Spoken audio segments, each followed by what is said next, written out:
تو اپنی لائف کو برباد کر لو میرے بھائی. ہم تو اللہ کا شکر ہے ہمارے اولادیں ہو گئیں, آپ نے میرے چہرے پہ کبھی غم کے آثار نہیں. لوگ کہتے ہیں موسیٰ کا پیسہ آ رہا ہے, ابے بھائی ہمارے پاس تو اب تھوڑے مالی حالات اچھے ہوئے ہیں یہ 1 آدھ سال میں. ہم تو ممبر پہ اسی طرح پہلے سے بھی خوش ہیں, اب بھی خوش ہیں, اپنے اعمال کی وجہ سے نہیں, میں بڑی دعوے نہیں کر رہا, بچوں کی وجہ سے, بیگموں کی وجہ سے. ہم نیچر سے بغاوت نہیں کرتے. سمجھتے ہو کہ نہیں سمجھتے ہو؟ اللہ خوشی رکھے آپ لوگ کی کہیں نظر نہ لگ جائے. بعض دفعہ جب بھی کوئی تعریف کی بات کی ہے نا, کوئی نہ کوئی ٹینشن آئی ہے مجھے. جب بھی میں نے ممبر پہ کوئی کہا ہے نا یوں, تو کچھ نہ کوئی ٹینشن, کوئی نظر لگا کے جاتا ہے کم وقت. تو یہ میں خوش نہیں ہوں میرے بھائی, میرے تو بدعمالی ہیں, اللہ نے ستاری کا معاملہ کیا ہوا ہے. اگر اور ہم نیک ہوتے تو شاید بہت ہی اچھے ہوتے.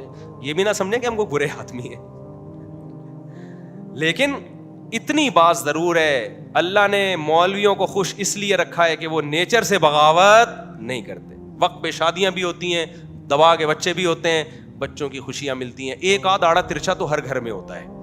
لوگ مثالیں دیتے ہیں, وہ دیکھو فلاں کا بچہ کتنی بڑی ٹینشن میں. ابے ایک آدھ آڑی ترچی چیزیں ہر گھر میں وہ نظر بد سے بچانے کے لیے ہوتی ہیں. ٹھیک ہے نا. ہمارے حضرت مفتی رشید احمد صاحب رحمہ اللہ کی صحت بہت خاندانی تھی, 80 سال کے قریب پہنچ گئے تھے, لیکن کوئی بیماری نہیں تھی.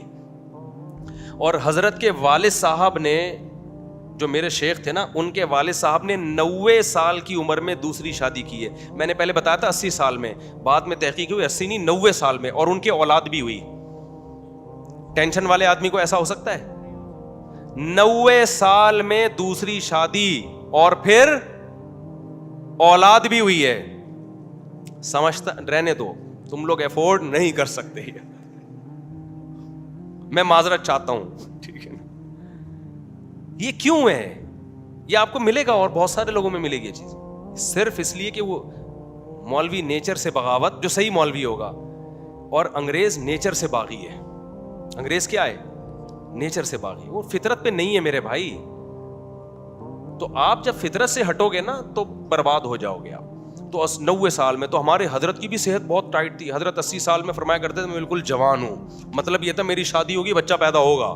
یہ صاف لفظوں میں نہیں کہتے تھے, لیکن ویسے بتاتے تھے کہ میں بالکل ینگ ہوں. کیونکہ حضرت کے لیے رشتے آتے تھے 80 سال کی عمر میں بھی, تو حضرت انکار کر دیتے تھے. حضرت کی رائے یہ تھی کہ دوسری شادی نہیں کرنی چاہیے. ان کی ایک ذاتی رائے تھی, تو وہ نجی ایک طور پہ انہوں نے غور کیا تھا نا, اوور آل تو ان کے اس پہ تحقیق ہی نہیں کی انہوں نے.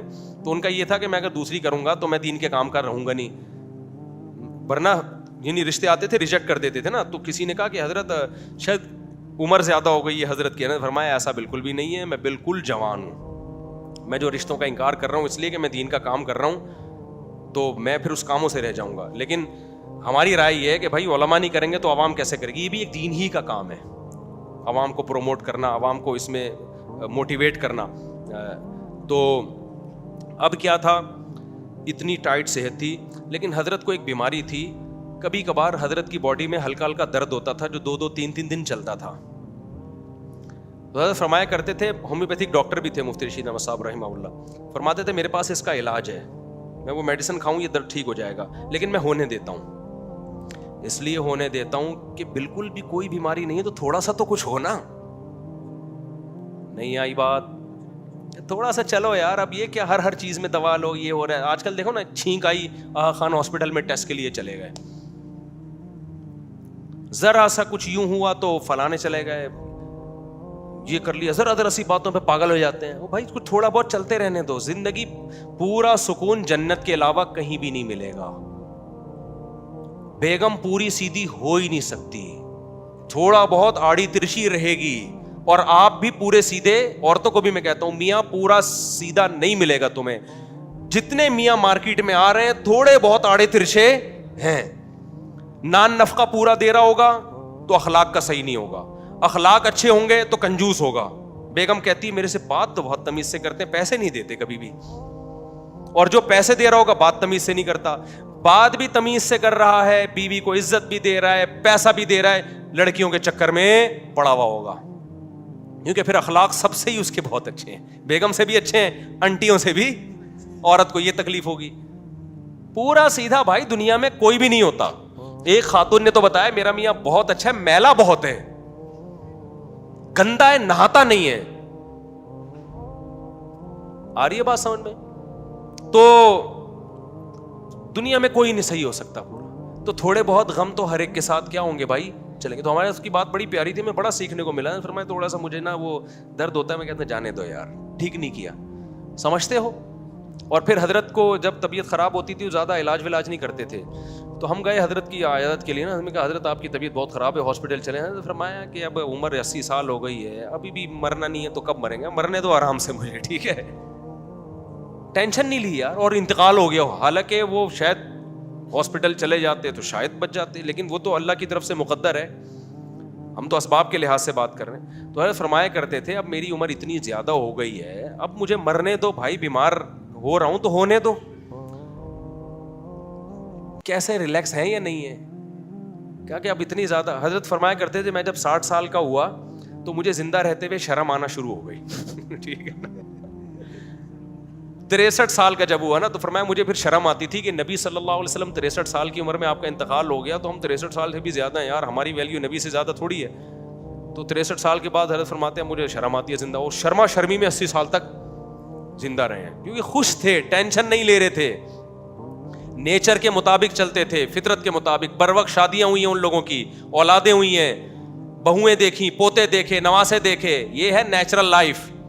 اگر آپ اس لائف سے دور ہٹ گئے تو چند دنوں کے مزے ہیں لڑکیوں سے دوستیوں کے, اس کے بعد یہ ایسے انگارے ہیں نا, ایسے انگارے ہیں جو تمہیں ایسی ٹینشن دے گا نا. دیکھو جوانی کی مستیاں بہت جلدی ختم ہوتی ہیں, بہت جلدی, ٹائم نہیں لگتا. اس لیے میں نوجوانوں سے کہتا ہوں فوش فلمیں اور یہ سب چیزیں چھوڑ کے شادیوں پہ سیٹ ہو جاؤ. میں اللہ نے مجھے کہاں سیٹ کر دیا, شادیوں پہ ایسا سیٹ کیا ہے نا نکل ہی نہیں پا رہا میں اس سے, آٹو پہ ہو گیا ہوں میں. جب میری تیسری شادی ہوئی نا تو لوگوں نے کہا آپ چوتھی بھی کریں گے, میں نے کہا اب تو میں نہیں بھی کروں گا تو میرا باپ بھی کرے گا اب تو, کیونکہ میں آٹو پہ آ گیا ہوں. اب خود بخود ہو رہی ہیں. ایک پہلی شادی مشکل ہوتی ہے, دوسری اور زیادہ مشکل ہوتی ہے, تیسری میں انسان سوچتا ہے کہ کروں کہ نہیں کروں. اگر کر لینا تو چوتھی میں آٹو پہ آ جاتا ہے وہ. یہ ایک نسخہ بتا رہا ہوں آپ لوگوں. کل ایک صاحب یہاں تھے, مجھ سے ملنے کے لیے آیا, تو میں پکڑائی میں نہیں آ رہا نا, یوں جا رہا ہوں, یوں آ رہا ہوں, میرے 20 کام ہوتے ہیں. اب وہ مجھ سے مل رہے ہیں, میں نے کہا چلتے چلتے ملو. انہوں نے کہا یار آپ رک کیوں نہیں رہے, میں نے کہا میں آٹو پہ ہوں. میں کس پہ ہوں, میں نے کہا مجھے روکنے کے لیے بڑی اسٹرگل کرنی پڑے گی, کیونکہ میں اگر رکنا شروع ہو جاؤں میں گھر تک پہنچ ہی نہیں سکتا. میں یہاں سے نکل کے گھر پہ جاتا ہوں, 10 آدمی لائن میں کھڑے ہوئے ہوتے ہیں, میں تو ملتے 1 گھنٹے بعد گھر پہنچوں گا. تو گھر میں جو مجھے جھاڑ سننے کو ملے گی وہ میں نہیں برداشت کر سکتا. میں نے اپنا بٹن آن کر کے چھوڑ دیا ہے چلنے والا. تو چلتے چلتے سیلفی بھی چلتے بھی خلاصہ کلام کا یہ نکلا, مولویوں سے اتنی وحشت مت کرو جتنی تم کرتے ہو. تمہیں نیچر کا راستہ مولوی ہی بتائے گا جو صحیح مولوی ہیں, اور اسی نیچر پہ چلو. ٹائم پہ شادی کرو, دبا کے بچے پیدا کرو, اور بچوں کی شادیاں کرو, اللہ پہ توکل کرو, بہویں لاؤ, پوتے لاؤ, نواسے لاؤ. غربت ہے تو انجوائے کرو, ٹھیک ہے نا, غربت کو کیا کرو, انجوائے. ہمارے نبی کو تو ایک وقت کھانے کو ملا, دوسرے وقت نہیں ملا. انجوائے کرو غربت کو یار, اس کا اپنا مزہ ہے. تانے بے روزگار کو جب گھر سے بھی تانے تو گھر سے باہر نکلتا ہے وہ. دوست بھی کہتے ہیں تیرے پاس جیب میں تو گٹکے کے پیسے نہیں ہیں, تو واپس گھر چلے جاؤ. 2-4 دفعہ ایسے ہوگا, عادت ہو جائے گی. ایک آدمی نا کسی نجومی کے پاس گیا, اور غریب آدمی تھا. نجومی نے کہا کہ اس کا ہاتھ بات دیکھ کے کہا کہ تمہیں 10 سال تک مزید تم غریب رہو گے. وہ خوش ہوا کہ یار 10 سال کے بعد کوئی اچھی رپورٹ آئے گی. اس نے کہا کہ پھر 10 سال کے بعد کیا ہوگا. اس نے کہا پھر غربت کی عادت ہو جائے گی تمہیں, غربت کی ٹینشن لینا تم چھوڑ دو. تو اللہ تعالیٰ ہم سب کی اچھے کی رپورٹ رکھے, خوشیاں دے, ہم کو خوش رہنے کی توفیق عطا فرمائے. کوئی ٹینشن ہو تو غم کرتے ہوئے مذہبی بغیر ٹینشن کے خام خواہ کے غم لے رہے ہو, یہ بہت بری حرکت.